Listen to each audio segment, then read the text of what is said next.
I want us today to talk about abounding in the work of the Lord. It's been the early part of the lesson looking at that phrase. It's found in 1 Corinthians chapter 15. But those who are members of this congregation, and perhaps there are those who are visiting with us, understand that during the month of January, the last Sunday of the month of January, we take up a special contribution that is designed to help us as we seek to carry the gospel to all of the lost world.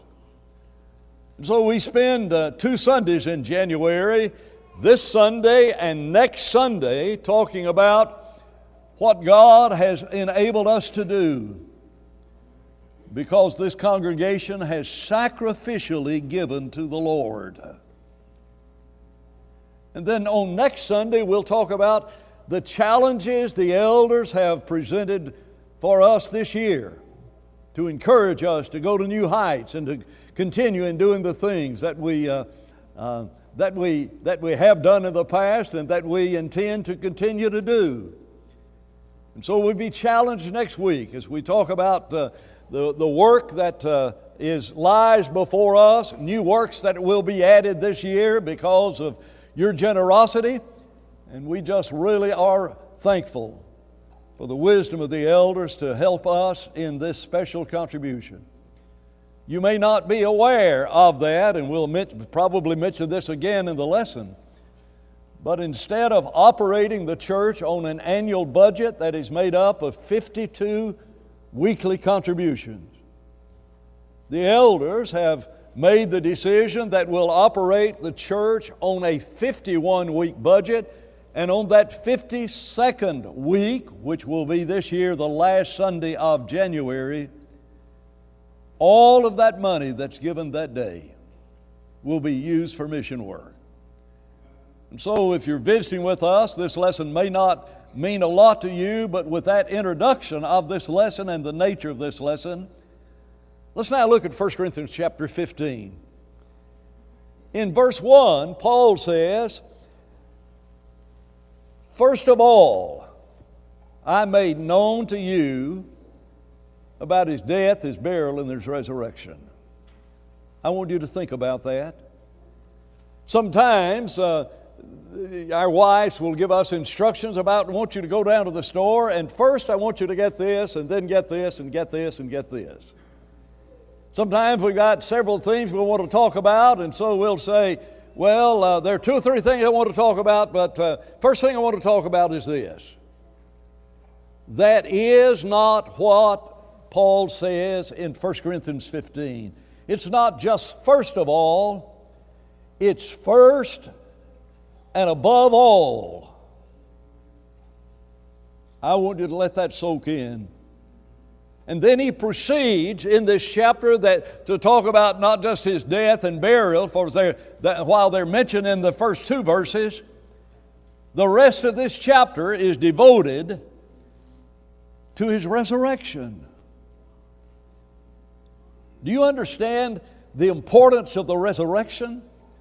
Paul says it's above every other thing in Christianity. First and foremost, Christ was raised from the dead. If you want to see the difference between Christianity and pagan religions, then look at the tombs of those who have started pagan religions and they're occupied. There's one tomb that is empty. And that's because God has only sanctioned the one religion that is associated to that empty tomb in this day and in this age in which you and I live, and that is the resurrection of Jesus is first and foremost in Christianity. Young people, as you seek to develop your own faith and you try to decide, is there really a God or not? Look at that empty tomb. Here are 2 historical facts. Jesus died and He was buried, and the tomb was found empty. The question no atheist can answer is what happened to that body. Now, the rest of this chapter, before we get to those ending verses that we will use as the basis of our lessons, Paul argues and says that because he was raised, we ourselves will be raised. That concept is in many respects unique to Christianity. It's not just found only in Christianity, but the emphasis that is given to it is totally different from any emphasis given in any pagan idea of some kind of resurrection. You and I need to understand that our life does not consist of the few years we live on this earth. And so Paul says, look at that empty tomb, and that empty tomb will show you that there is your resurrection. If He was raised, so you can be raised. And you will be raised. And that impacts every decision that we make. If we in this life we have only hope, and that if all there is to this life, Paul's argumentation in this argument is, if that's what life is all about, then let us eat, drink, and be merry, for tomorrow we die. One of the things that has characterized the younger generation more than the generation of those of us who are older is an idea of instant gratification. Whatever you need, whatever you want, just Google it, and there it is, and you'll find out everything. And so the solution to everything is found instantly. But that's not true. That's only true about life on this earth. And how we need to understand that we will be raised. And Paul then says, and He's coming again. And when He comes, He'll deliver up the kingdom to the Father. He died, He was buried, He was raised.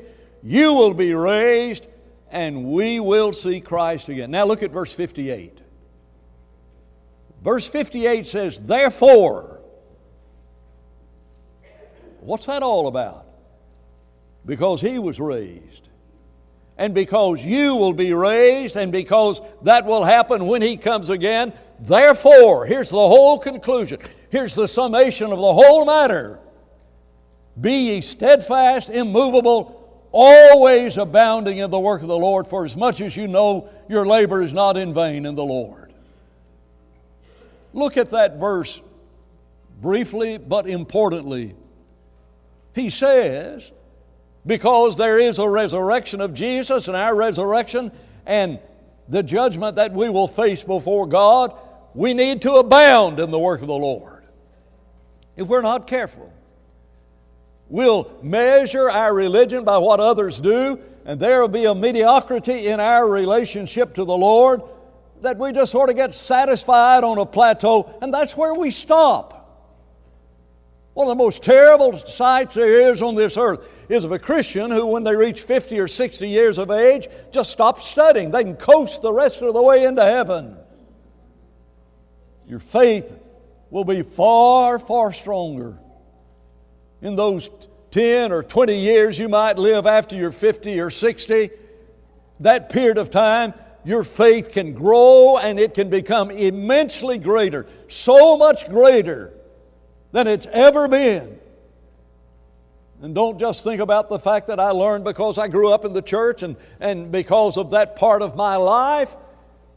I've got faith, I understand it. Oh no, you cannot imagine the depth of faith that you can have if you will set your mind to abound in the work of the Lord. One of the great blessings of this month has already been in my life as we read through those 28 Psalms as a congregation.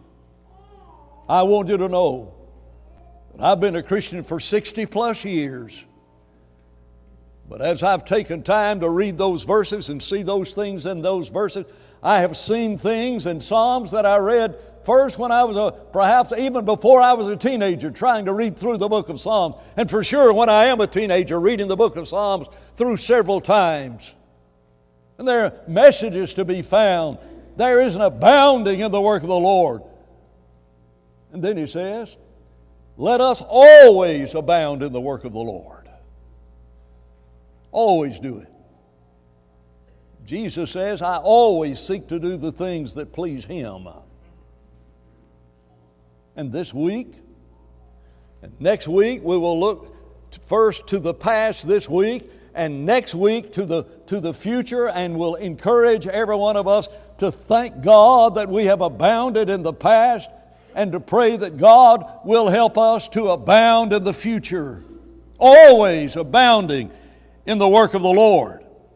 We need to understand that it is His work. As we talk about the mission work that has been accomplished by this congregation, we must never, hear me, we must never glory in what we have done. It's His work. And the decision to always abound is not to always abound in something that Palm Beach Lakes is sort of trying to do. It is to always abound in the work. It's His work.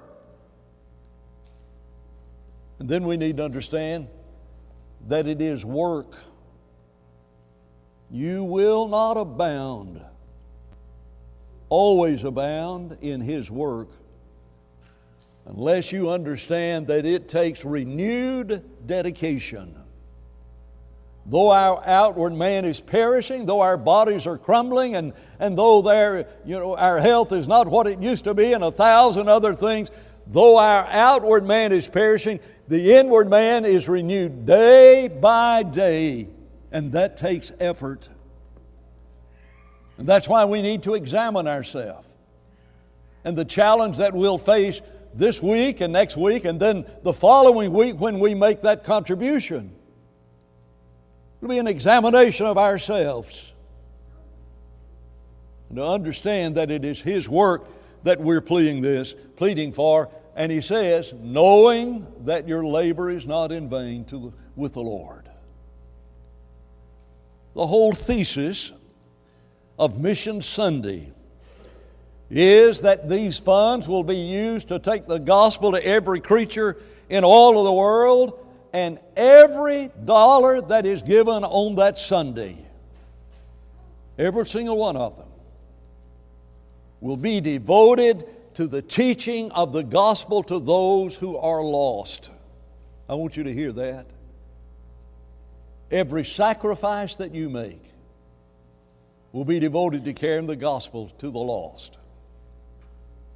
I love the fact that in years past, there have been parents who I think have very wisely said to their children, we're going to have Mission Sunday contribution.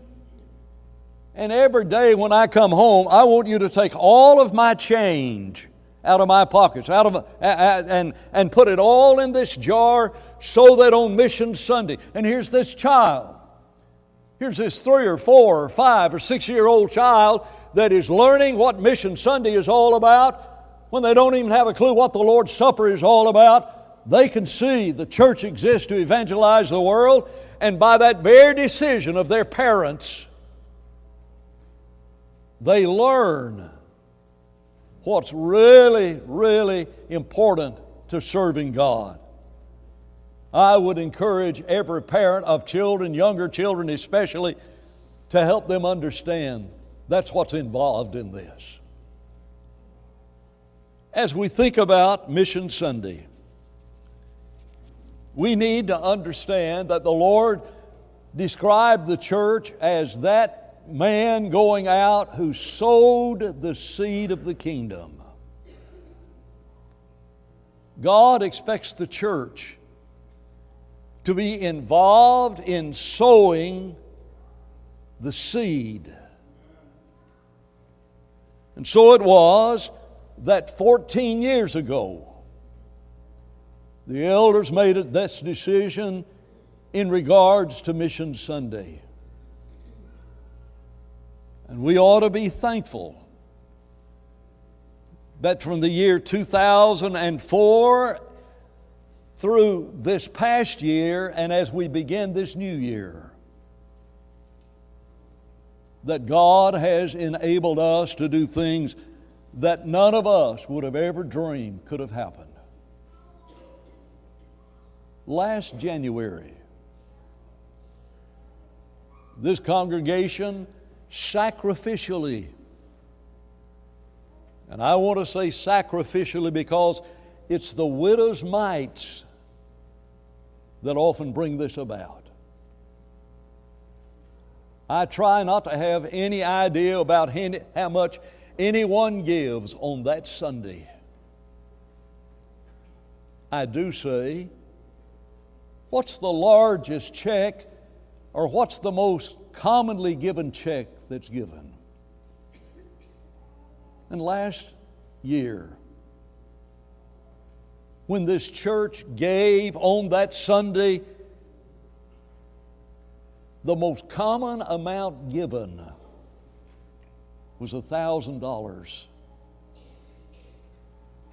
You take that $1,000 and add 1,000 to 1,000 to 1,000 to 1,000. There were a few checks above that. There were checks that were less than that. And I'm not saying everybody's got to give that amount. But I'm thankful for us to recognize that last January, this church, to the amazement of us all, think about how bad the economy is today and how bad it has been. And last January, this congregation said, we want to get the gospel to every creature on this earth, and we gave $150,629. Thank God.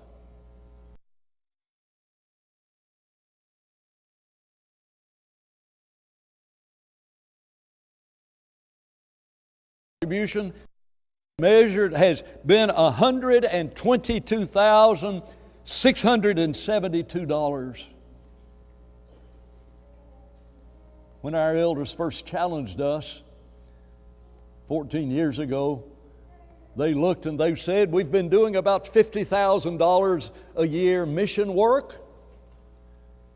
On that Sunday, we need this church to give $50,000 if we're going to continue to do what we've been doing in the past.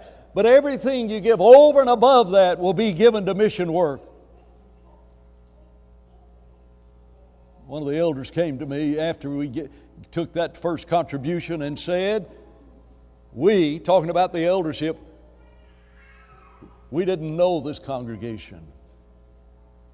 That first Mission Sunday contribution that was given, where we were just praying that we'd be able to take the $50,000 that we'd already committed to missionaries the previous years and were thereby committed in that year 2004. We've got to have $50,000 just to do what we did last year. Will we get it or not? To the amazement of us all, to the amazement even of the eldership, we gave 2.5 times that amount of money, $125,000 given on that day. And that set the tone of all that we've tried to do. And in those 14 years,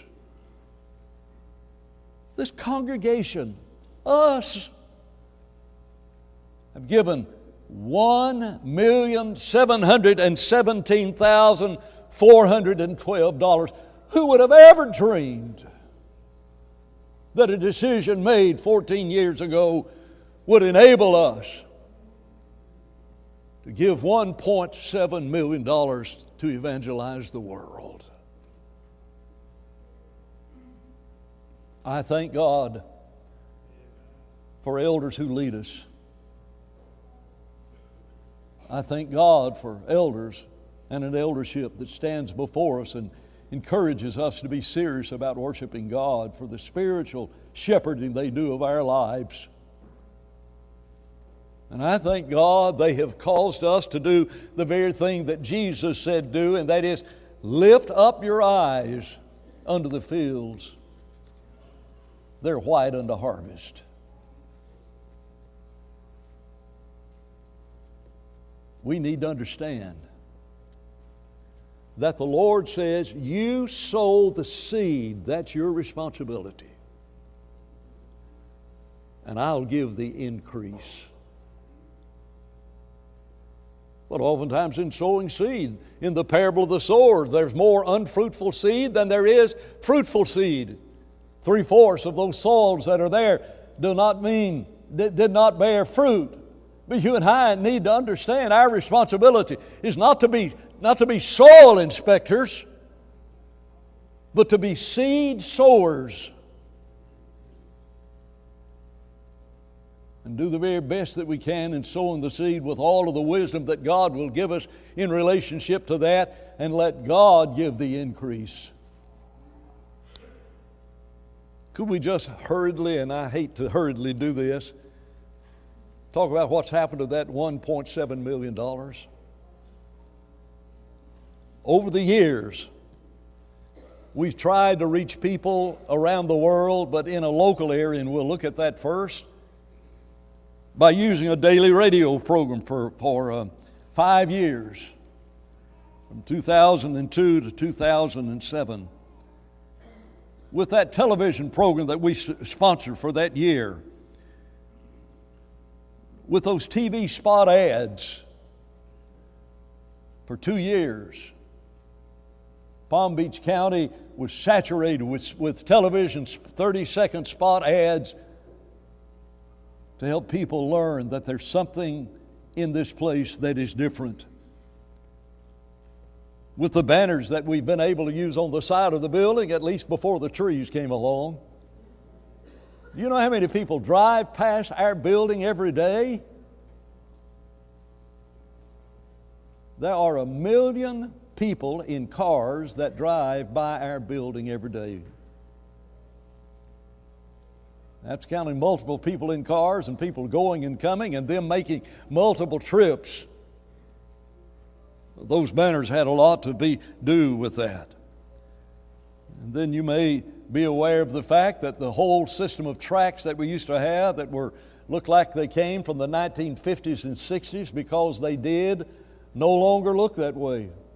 The religious tracts we have are some of the top quality tracts to be found anywhere. And those car magnets, I would encourage you, if you don't have a magnet on your car, to get one of those bumper stickers and magnets and put it on your car. You aware that just by doing that one thing, this church has gained 6 members that we know of? Local evangelism. Then there's that work with the Spanish that we've done, been involved in it when they first started working in our building in the year 2000 and 2003, and for those 7 years that they were here, they were a part of the work that we did. They moved down to Lake Worth, and so we have partially supported Douglas and that work from the time they left our building.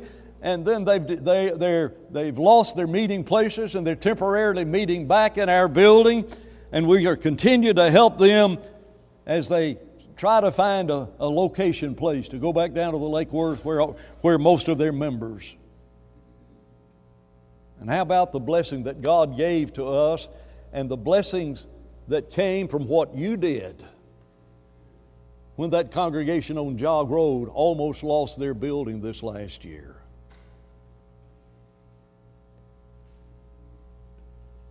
Are you aware of this church? Because of the generosity that you had, that you gave, that surplus that you gave, plus individual contribution that some of you made, this church enabled that church to have $30,000 to keep from losing their building. And the gospel is being preached right this very minute down at that congregation, because we seek to abound in the Lord's work. As we think about abounding in the local work, we've planted over 1 million seeds throughout this county. We did a special mail out, something that we designed, 50,000 copies of it. We're sending the year 2000 and to 50,000 homes in the year 2007. That Heart to Heart magazine that we have used for 14 years has gone to over 1 million houses in this area. Who would have ever dreamed that we could, without even going to the door, deliver to 1 million homes the quality of paper of that Heart to Heart magazine? And I understand, like you understand, many people of it throw junk mail away. But you'd be amazed how many members we have gained in relationship to it. And more especially, how people know about this church because of that magazine. We even helped the church in Belgrade last year. Because of your generosity, every home in Belgrade received that Heart to Heart magazines 4 times. The matter of those passing out those New Testament tracts that has within it the plan of salvation. We've done that more than once, and perhaps more than twice, where you were given Bibles to give to others. And that's a part of those Mission Sunday funds. And we were able to get that at least into 1,500 different homes where you gave it to other people. And you'll be glad to know that there's a new logo being designed, and there's printed material that will be coming soon. We've been working with this for over a year of getting the logo and the stand that's outside that is used to reach others to get that having a new face, and it'll be having a new face, and you'll be seeing evidence of that. Let's look around America.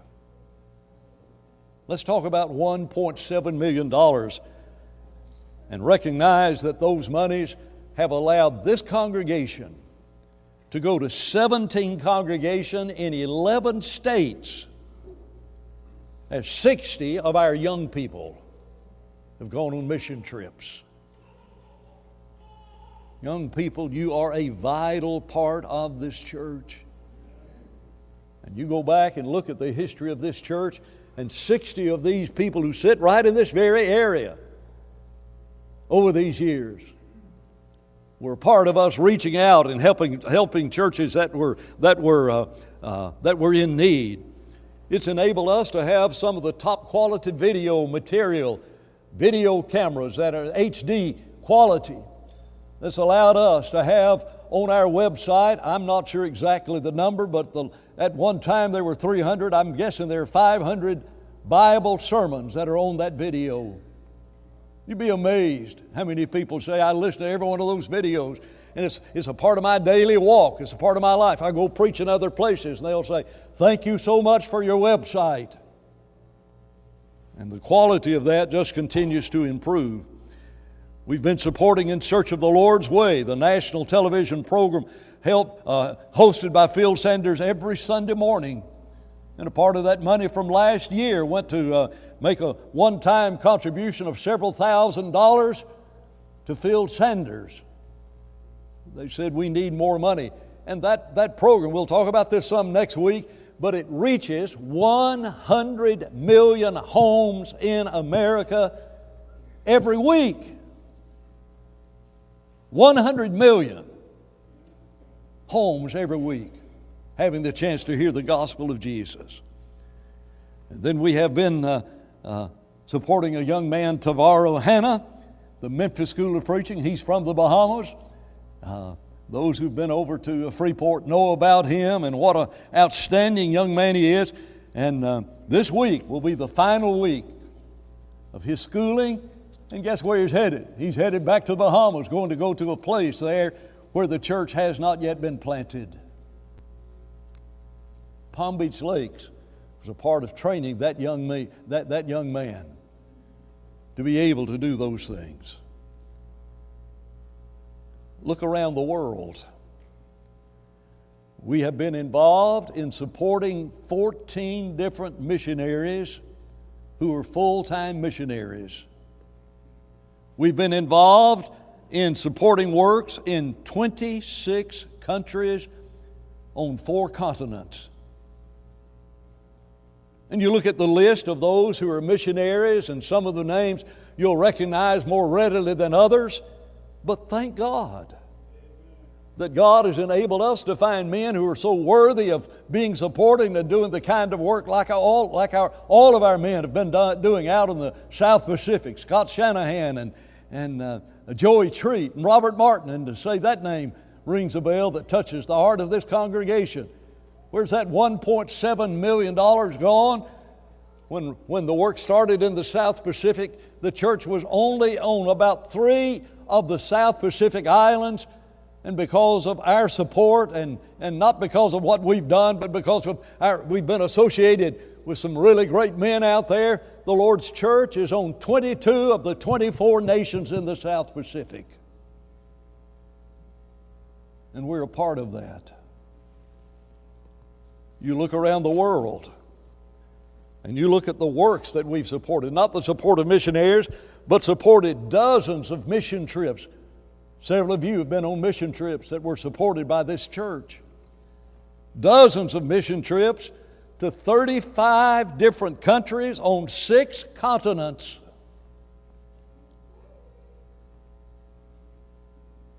I'm thankful to be a part of what God has allowed us to do by opening doors before us.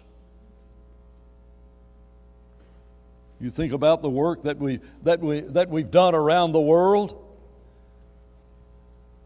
and there are some special things, like helping Dan McLeod go every year. He pays a lot of that expenses himself to go, but this church wants to be a part when he goes out to spend a month with Robert Martin out in the South Pacific. And we're a part of all of that Dan has done.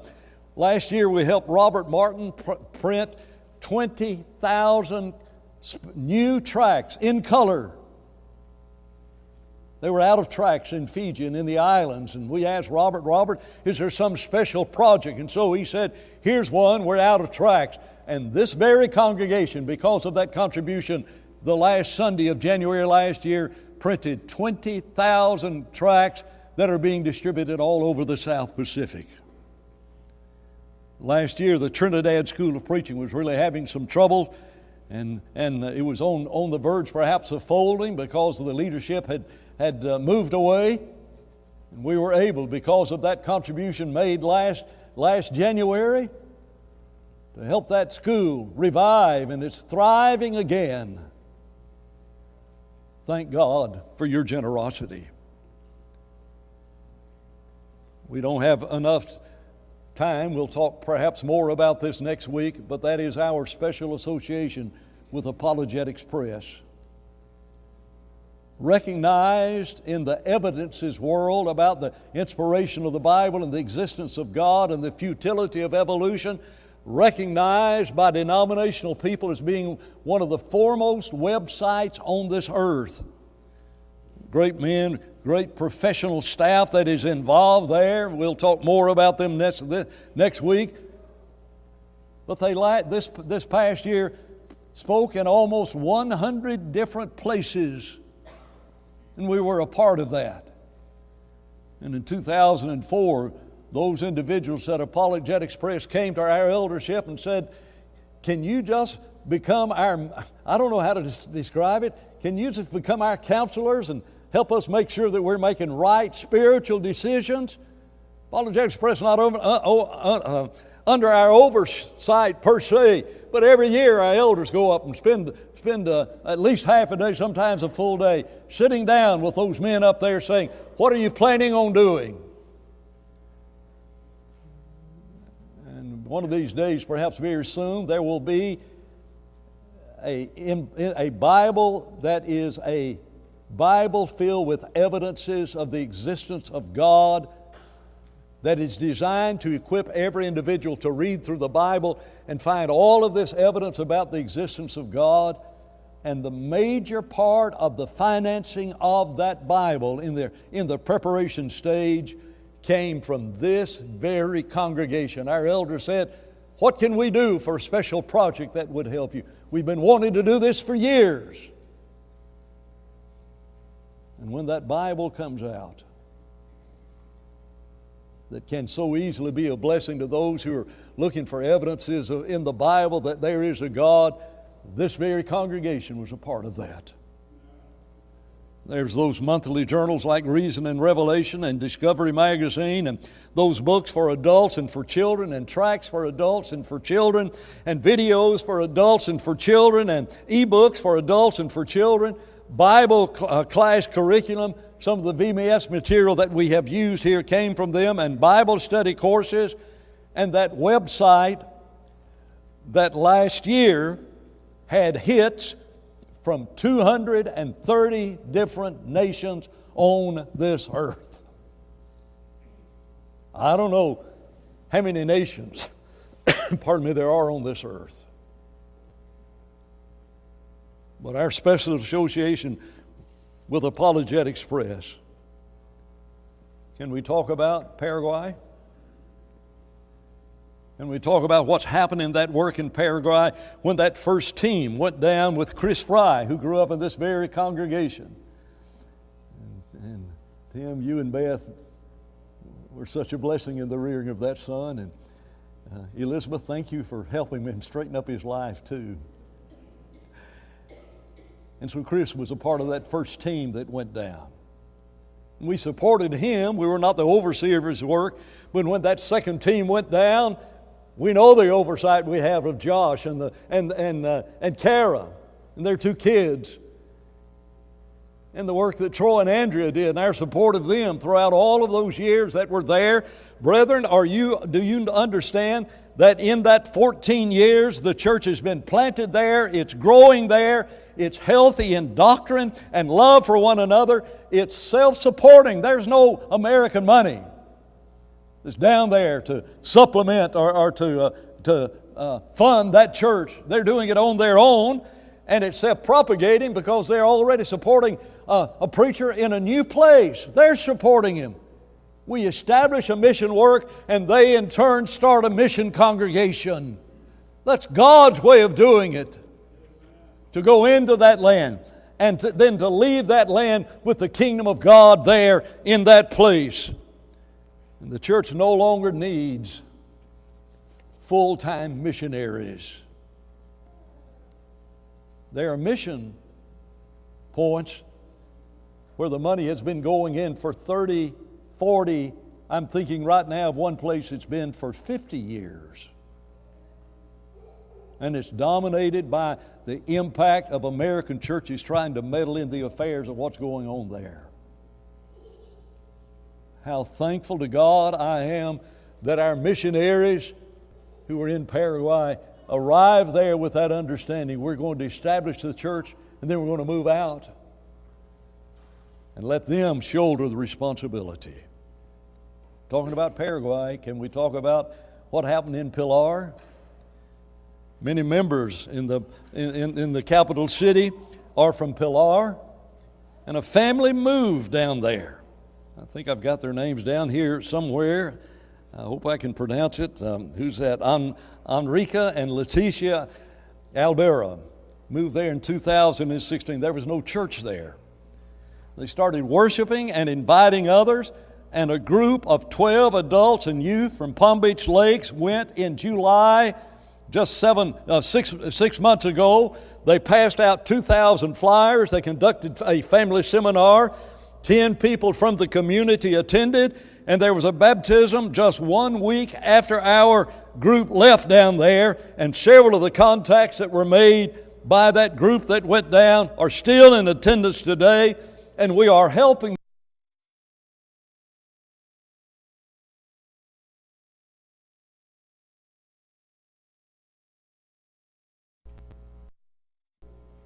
Thank God for the impact that we've had.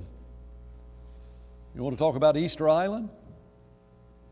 You want to talk about the most remote place on this earth? Josh and Robert Martin made that first trip, and since then Josh has made 11 additional trips. 3 souls have been added to the church, and Josh is carrying Bibles down to that land. He's already carried in 400 Bibles. I don't know what the population down there, Josh, is. It would be 6,000. Is that about close enough to the population that's there? You know, are you aware that if it used to be 4,000 at one time, and when it was 4,000, I thought, you know, we've got a Bible in 10% of the people that's there, but I'm sure it's more than 10% of the number of homes that are there. And that Bible has the plan of salvation, and it has the restoration plea in it, and every person is there. And guess what? We'll talk about this next week, but Josh is going down again this year, and there'll be more Bibles down there as a result of him going. Josh studied, in 2017, Josh studied with 11 new contacts, at least 2 or 3 studies every day. several good contacts, studied with Pique's daughter, who is close to obeying the gospel. He took Pedro Vera from Paraguay, one of the leading men of the church there, with him on the last trip that he made. And while he was there, they baptized a lady from northern Chile, and now she's gone back to northern Chile. And now, so the impact of us on Easter Island is now bounced over to another country. That's God's way of doing mission work. Palm Beach Lakes, by the grace of God, is abounding. But it's not our work. And the glory that comes does not belong to Palm Beach Lakes, doesn't belong to a single one of us. All glory to the God who has enabled us, a relatively small congregation compared to so many that are larger than we are in a rather insignificant part of America, to be able to involved on 6 continents and 35 countries. And who knows what the future holds. It's not our work, it's the Lord's work. God has used Palm Beach Lakes not for our glory, but for His. And our prayer, God, keep using us. Next week we'll talk about what God can do with us in the year 2018. We're about to sing a song of invitation, and to talk about that, let me ask you, are you in God's church? Not some religious movement started by some man, but the one that Jesus planted on this earth. Are you a part of it? People in Bible times became a part of it because they believed in Jesus. They trusted in Him with all of their hearts, and they changed their lives. Their value system is totally different from anyone else. They repented, for God now commands all men everywhere to repent. Acts 17:30 said, when they confessed their faith in Jesus, they were baptized into Him, and He added them to His body, and He'll do the same thing to you. When they believed and repented and confessed and were baptized, the Lord added them to the New Testament church, and He'll do the same for you today. You could do that this very day before you leave this building. And then He asked, be faithful unto death. If you need help in going to heaven, won't you let it be known by coming to the front right now? As together we stand and sing, will you come?